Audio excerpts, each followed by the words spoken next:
He didn't even look up from his phone when she walked in. That's the part that still gets people. Not the words he said later. Those were bad enough, but the way he couldn't even be bothered to look at her. Like she was furniture. Like she was the kind of person who didn't warrant the energy it takes to lift your eyes. Her name was Lorraine Osei-Baptiste, 53 years old, former senior partner at a Bay Street firm in Toronto. The kind of woman who had spent 30 years in rooms where people like her weren't supposed to be, and had learned, the hard way, the only way, that composure is the most dangerous thing you can walk into a room with. She wasn't there to impress anyone. She never needed to be. The man on his phone was named Derek Ashmore, Vice President of Commercial Acquisitions at Pinnacle Property Group, a mid-sized real estate development company, operating out of Calgary with satellite offices in Toronto and Vancouver. 51 years old. Third-generation money. The kind of man who had inherited enough to never have to be humble and had taken full advantage of that inheritance every single day. He had a firm handshake that he saved for people he respected. Lorraine would not receive that handshake. She had arrived at the Pinnacle offices on a Tuesday morning in November. The kind of November morning that reminds you why half of Canada spends the season planning trips somewhere south. The lobby had that polished corporate coldness that expensive buildings get when the people inside them have stopped noticing how expensive everything is. Glass. Steel. A receptionist who smiled with her mouth and not her eyes. Lorraine had a 9 o'clock meeting. She was 7 minutes early. She told the receptionist who she was and who she was there to see. The receptionist made a call, said someone would be right down. Derek Ashmore was not right down. He arrived 22 minutes later with a coffee in one hand and his phone in the other.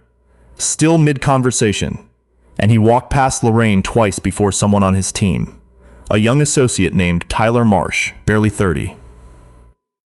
With the harried look of a person who apologizes for his boss approximately 14 times per day, leaned in and said something quietly into his ear. Derek stopped, turned, looked at Lorraine for the first time. What happened next lasted maybe 4 seconds, but the people in that lobby who witnessed it said later they would not forget it for a long time.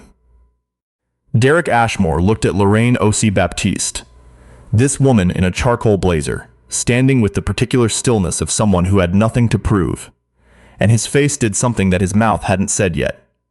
A flicker, a recalibration, the kind of look that people give when they see something that doesn't match the file they'd already built in their head.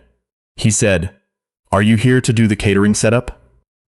Tyler Marsh closed his eyes briefly. He would later describe this moment to a colleague as the one where he genuinely considered switching careers. Lorraine said, "No." Just that. No. One word, level voice. The same tone she might use to tell someone the elevator was on the other floor. Derek laughed, a short, dismissive sound, and said, "Right, well, we've got a 9 o'clock, so if you can let reception know where you need to set up, they'll point you to the service and entrance around back." "I'm aware you have a 9 o'clock, Lorraine said. "I'm who you're having it with." There is a particular kind of silence that falls in a room when something is said that cannot be taken back, and everyone knows it. This was that silence. The receptionist had gone very still. 2 other people waiting in the lobby, a man in his 40s with a leather portfolio, a young woman with a tablet, had both stopped what they were doing. Derek Ashmore looked at her, then at Tyler, then back at her. "I'm sorry," he said, not apologetically. In the way someone says I'm sorry when they mean I don't believe you. "You're Osei-Baptiste? From the Ottawa group?" she said. "We spoke on the phone 3 weeks ago. You suggested a Tuesday morning. I confirmed by email the following day." Derek's jaw moved in a way that suggested he was doing rapid calculations behind his eyes. The calculations were not going well for him. "Right," he said, and then, because Derek Ashmore had spent 51 years in a world that had never once required him to recover gracefully from his own assumptions, he said the thing he should not have said. I have to be honest with you, we weren't expecting." He gestured vaguely in a way that managed to indicate Lorraine's entire person. "The file we had was, we assumed the principal would be..." "Would be what?" Lorraine asked. "The lobby had the quality of a room where no one is breathing. Someone more..." He stopped. Started again. Corporate, in the traditional sense. The thing he hadn't said and didn't open. The thing he hadn't said and didn't need to. Tyler Marsh had by this point taken approximately 3 steps backward and was looking at a fixed point on the wall behind Lorraine's left shoulder with the focused desperation of a man trying to become invisible. Lorraine picked up her bag. For one moment the room seemed to think she was going to leave. She didn't leave. She looked at Derek Ashmore with the expression of a woman who has survived 30 years of rooms like this and come out the other side with her dignity intact and her patience absolute. And she said, "Should we go up?" What Derek Ashmore did not know. What Derek Ashmore did not know, what he had not read, had not asked about, and had not bothered to find out despite 3 weeks of correspondence, was who Lorraine Osei-Baptiste actually was. He knew she represented Meridian Capital. He knew there was a portfolio in play worth approximately $47 million. He knew the deal his team had been chasing for 8 months. A mixed-use development site in Oakville, Ontario, was contingent on this meeting going well. He did not know that Meridian Capital had been founded by Lorraine's father, Ezekiel Osei-Baptiste, in 1981, a Ghanaian immigrant who had arrived in Montreal with $200 and a degree in civil engineering that Canadian firms spent 11 years refusing to recognize. He did not know that Ezekiel had built the company from a single residential property in Laval into a mid-sized investment firm with holdings across 4 provinces.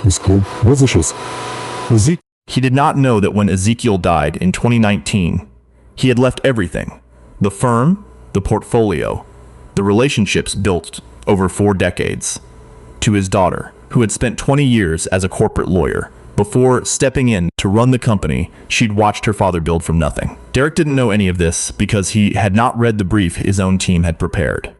Tyler Marsh had prepared it. It was 11 pages. It was thorough. It was sitting, still in its envelope, on Derek's desk.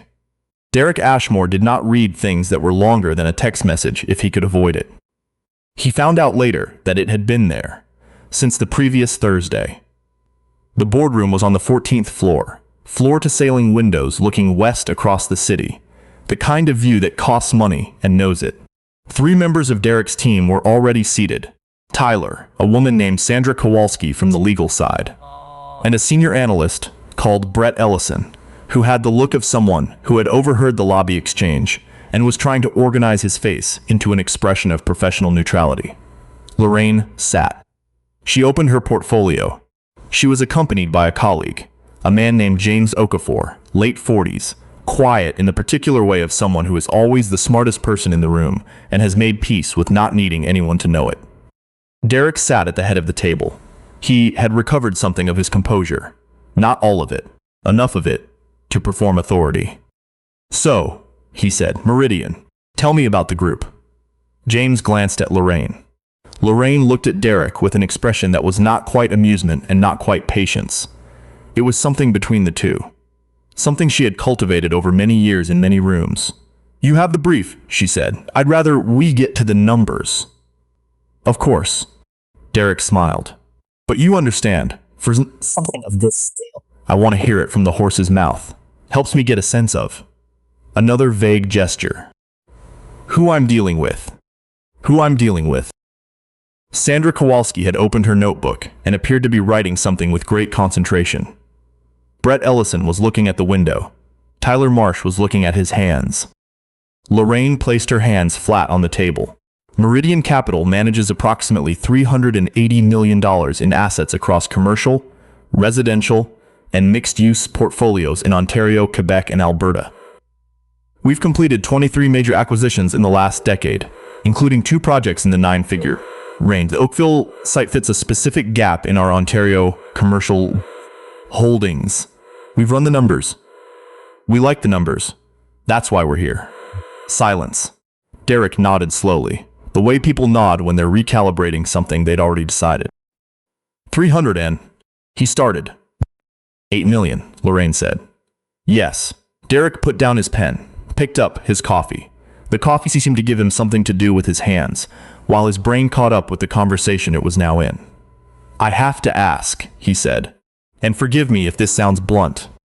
"It will sound blunt," Tyler Marsh thought from his seat, "but we've Been in talks with a few other groups, and I want to make sure Meridian has the capital structure to close something like this without.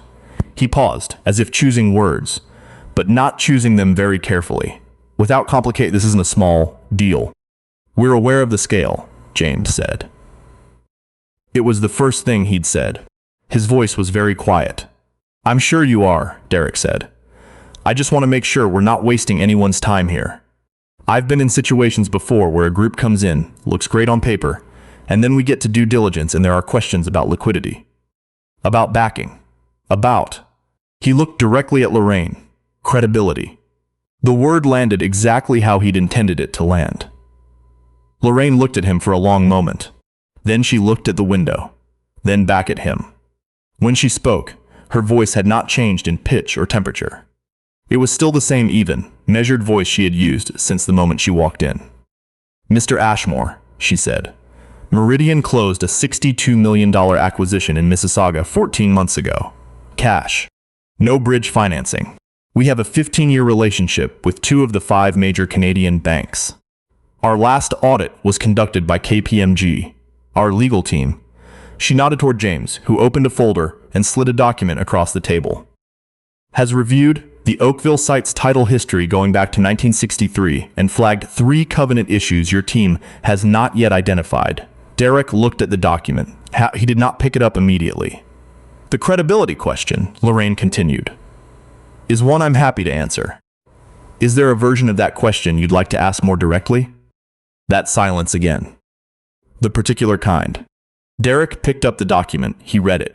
Or he read enough of it. His expression changed in a way that was slow and not graceful and contained, somewhere in it, the beginning of the understanding of what he had done. Sandra Kowalski had stopped writing. She was looking at Lorraine with an expression that, if you were watching carefully, contained a small and private note of satisfaction. The meeting ran for 2 hours and 40 minutes. By the end of it, the tone in the room had shifted so completely from where it had started that it might have been a different meeting between different people. Lorraine walked them through the proposal. James walked them through the financials. The covenant issues, 3 of them buried in the site's title history, the kind of thing that could delay or complicate a closing by months, turned out to be exactly as serious as they'd described. Brett Ellison, the analyst, had gone pale when the 3rd one was laid out. He had pulled up his own files and checked. Then checked again, he said, more to himself than anyone. Probably. We would have caught these. Probably. James said, not unkindly. In about 6 months. Derek Ashmore said very little in the second half of the meeting. He asked 1 or 2 questions, reasonable questions, the kind that suggested he was trying to catch up. He didn't catch up. He sat at the head of his own table and watched the deal he had been assembling for 8 months reveal itself to be something that Lorraine understood better than he did, in ways he hadn't anticipated, from a position of authority he had decided she didn't have before she'd said a single word. At the end, he said, I think there's a real path forward here. Lorraine said she would have James send over revised terms by end of week. She stood, collected her portfolio, buttoned her jacket. Derek stood too, and now, at the end of it, he did extend his hand. The firm handshake, the one he reserved. Lorraine shook it, held it exactly as long as courtesy required. She said, thank you for your time. And she left. What happened in that boardroom after she left? This is the part that Derek Ashmore probably wishes had not been discussed as widely as it was. He sat back down, looked at his team, said, why didn't someone brief me on who she was? Tyler Marsh, who had been awake since 5 that morning preparing the brief that was sitting on Derek's desk since Thursday, said, in a voice of remarkable evenness, the brief was on your desk. I didn't get a brief. I put it there Thursday afternoon. I didn't see it. There was a pause. The 11-page document, Tyler said. In the yellow envelope. I didn't open it. Another pause, longer. Sandra Kowalski gathered her things and left the room at this point, which was perhaps wise. Because what happened next was the conversation where Derek Ashmore attempted to distribute the responsibility for what had occurred in the lobby and the first 40 minutes of that meeting across as many people as possible, and none of those people accepted any portion of it, and the conversation did not go well for Derek. What happened next, over the following weeks, went significantly worse. Lorraine did not make calls. She didn't need to. She was not the kind of person who collected grievances and spent them loudly. She had learned over 30 years that the most devastating thing you can do to someone who underestimates you is to simply keep being exactly who you are and let them live in the world that creates. But the story moved. The way these stories moved through the quiet network of people who had been in that lobby, in that boardroom, on the periphery of a Tuesday morning in November that most of them would not forget. Tyler Marsh told one person. Brett Ellison told two. Sandra Kowalski said nothing to anyone except her husband, over dinner, on the night it happened, in a tone of voice that her husband said he had never heard her use before. 3 weeks later, the board of Pinnacle Property Group received an anonymous letter. It detailed the events of the November meeting in specific and accurate terms. It raised questions, in the careful, precise language of someone who knew exactly what questions to raise, about whether Derek Ashmore's conduct reflected the professional standards appropriate to his role as vice president of a company actively seeking partnerships with major capital groups. It noted that at least one significant potential partner had witnessed the events in question. It noted that the covenant issues identified by Meridian Capital's team, issues Derek's team had not caught, raised separate questions about due diligence. The letter was 1 page. It was not signed. It did not need to be. Derek Ashmore was placed on administrative review in December. The review was conducted by an external firm over approximately 6 weeks. 3 people gave accounts. The accounts were consistent.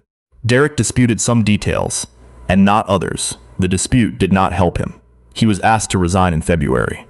He issued a statement through a communications consultant that used the phrase, mutual decision, 4 times in 3 paragraphs. The Oakville deal closed in March. Meridian Capital and Pinnacle Property Group, under new leadership, finalized terms that included provisions addressing all 3 covenant issues. It was, by the accounts of both legal teams, a cleaner close than most. Lorraine was in her Toronto office when she heard. She was on the phone with a contractor in Hamilton about a commercial renovation that was 3 weeks behind schedule and approximately $200,000 over the number she'd been given in September, which was a completely separate problem that required her full attention. Her assistant knocked on the doorframe and held up a printout with a headline from a Calgary business publication. One of those small trade papers that covers commercial real estate in Western Canada and is read by exactly the people who need to read it. Lorraine glanced at it, kept talking to the contractor. When the call ended, she picked up the printout and read it properly, placed it face down on the desk, looked out the window at the street below. November again, almost exactly a year later. Same gray sky, same particular cold. She thought about her father, about the meetings he'd taken, about the rooms he'd sat in, about the times, countless times, when someone had looked at him and seen something other than what he was, and he'd had to decide what to do with that, every time. He had told her once. She was maybe 22, 23, sitting in the office he'd had then, a smaller office, a different city. That dignity was not the same as silence. He said some people confuse the two. They think that if you absorb something quietly, it means it didn't matter, but absorbing things quietly is not the same as accepting them. You can hold your composure in a room and still know exactly what happened. You can shake a hand and still know exactly who you shook it with. She had thought about that a lot over the years. She thought about it now. She turned the printout face down on the desk. There was still the contractor in Hamilton to deal with. There was still $200,000 that had walked off somewhere between the foundation and the 3rd floor, and someone was going to have to account for it, and that someone was going to have a very direct conversation with Lorraine before the end of the week. She picked up her phone. James Okafor heard the news in a different way, from a contact at a competing firm, over coffee on a Friday morning, in the casual way that significant professional developments are often communicated in cities like Toronto, where the commercial real estate world is smaller than it looks from the outside. He texted Lorraine a single line. Heard about Ashmore, she replied 2 hours later. The Hamilton project is a disaster. Can you look at the subcontractor breakdown? He laughed. Showed his wife later. She read it and said, that sounds about right. Tyler Marsh left Pinnacle in January, before Derek's resignation, for a role at a smaller firm where, by all accounts, the briefs get read.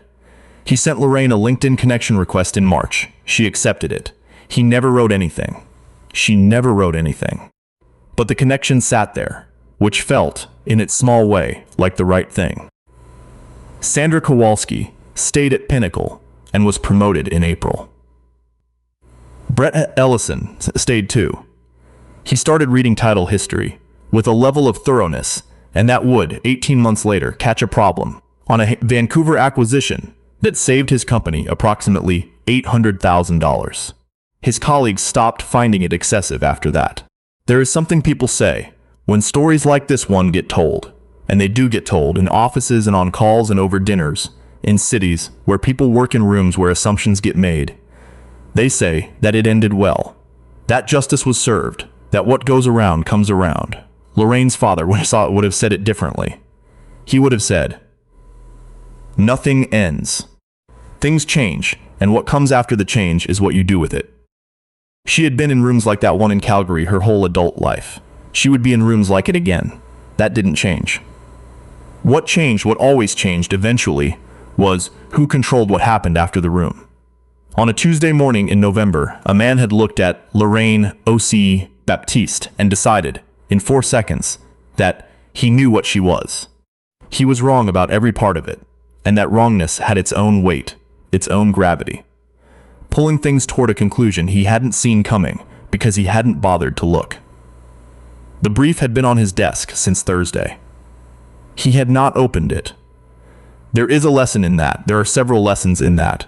But perhaps the plainest one is this. The assumptions you carry into a room do not stay neatly inside your own head. They touch everything.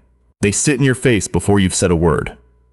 They shape the 4 seconds before the conversation starts. And for some people, the people who have spent their whole lives walking into rooms where the assumptions run one direction, they notice. They always notice.